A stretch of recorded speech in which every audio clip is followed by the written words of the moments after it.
With me today I have Thomas McMahon, Senior Investment Trust Analyst at Kepler Trust Intelligence. Hello Thomas. 2019, it's been a pivotal year for investment trusts, thrust into the limelight by the collapse of Neil Woodford's funds empire. How do you feel about liquidity post the Woodford saga, and is there anything investors should be worried about in 2020? I think one of the major lessons of what happened with Woodford Investment Management is that investors need to be very wary of cross-holdings between a manager's open and closed-ended funds. So obviously the closed-ended structure itself is a great vehicle for carrying illiquid assets, and had Neil Woodford only been running closed-ended vehicles, we wouldn't have seen the sorts of events that transpired in the end. So I think that's a key lesson to take into 2020 and beyond, to be very clear where a manager is holding the same companies in different funds and different structures. I think in terms of 2020, as I've said, I think broadly speaking closed-ended funds are a great place to be holding illiquid investments. Now there are clearly stock selection and position sizing are other issues that investors need to bear in mind. But in terms of areas of concern at the moment, I think the classic one is property funds.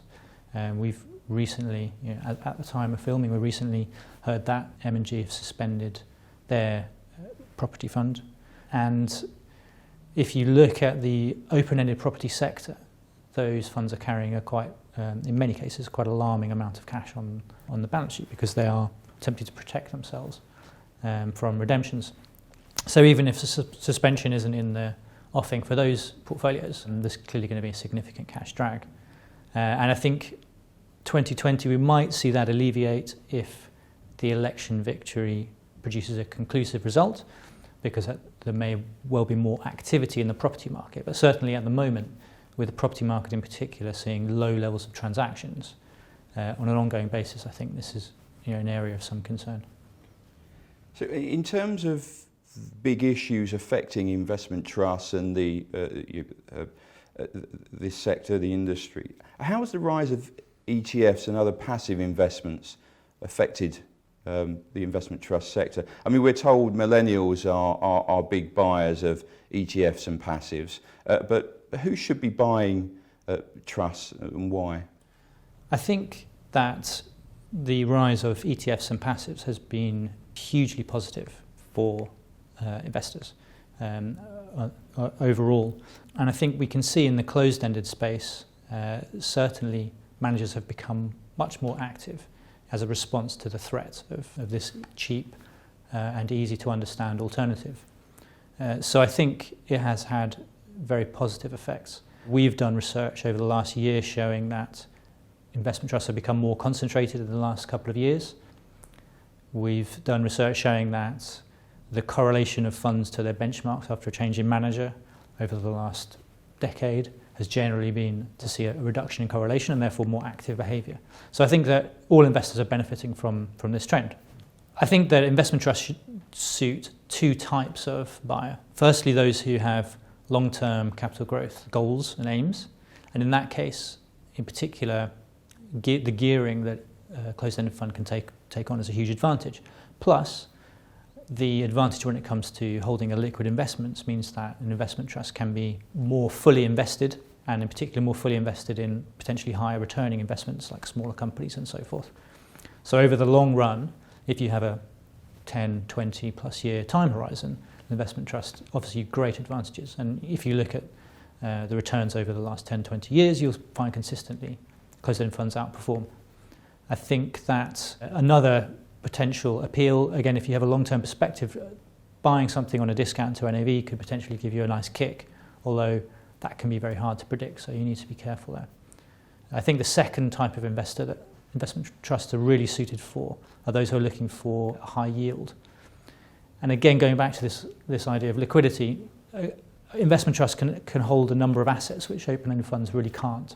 So you'll find in the investment trust universe vehicles which invest in specialist areas that are much higher yielding than your average equity and bond markets. Infrastructure, renewables, even some very idiosyncratic assets such as Hypnosis, the recent launch, which invests in song catalogues. So there are lots of high-yielding assets that you can't really get in an open-ended fund. So in short, I think that pretty much describes everyone. You're either a long-term growth investor, by and large, or you're an income investor. So I think investment trusts have something important to offer to almost every investor. So that's interesting. You've as an income investor, should I be favouring trusts over funds is a question we're often asked. There are some very attractive yields, but sometimes investors can find it difficult, especially less experienced investors, to screen out the less reliable dividend payers. So how do you cope with that? Well, I think the first thing to say, if we're simply making a comparison between open and closed-ended funds, and with open-ended funds, dividend cuts, dividend variability is simply baked in because they're going to pay out the income they receive. So it's only with closed-ended funds that you get the offer of dividend stability. I think if you're wanting to avoid dividend cuts, if you want to see how secure the dividend is on your closed-ended funds, the key things to look for are revenue reserves and dividend cover. So what is the dividend paid compared to the cash left on the balance sheet, which future dividends can be paid out of? And similarly, what is the dividend paid relative to the earnings from which it will be paid? So both those numbers are in the annual reports, but they're also available on research like ours, and other people should, ASC website and so forth, produce these numbers. Those are the key things to look at. And then again, I think look in the annual report and look for what the board says. So the board controls the dividend policy, the board controls what's paid out to investors, and they are always very clear about what they aim to do. So the board will tell you they aim to pay out a growing dividend each year, or a dividend that grows in excess of inflation. So I think the key things there, what is the objective, and what are the reserves and the cover situations, and that's all you can do beyond having a crystal ball. Obviously, with some of the more specialist trusts, it can be harder to get clarity on those numbers. So you need to be aware of that too. So Thomas, you guys are the investment trust experts. If for private investors looking for income in 2020, which investment trusts or where within the sector should they be looking? I think there are a few interesting areas. One area which is likely to continue to see a lot of investment is renewables.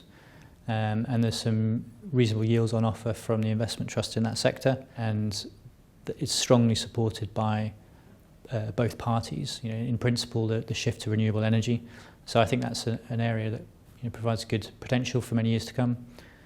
I think at the moment some emerging market trusts are also looking quite interesting, particularly in Russia and Latin America, markets that have been on low valuations and have some big payers.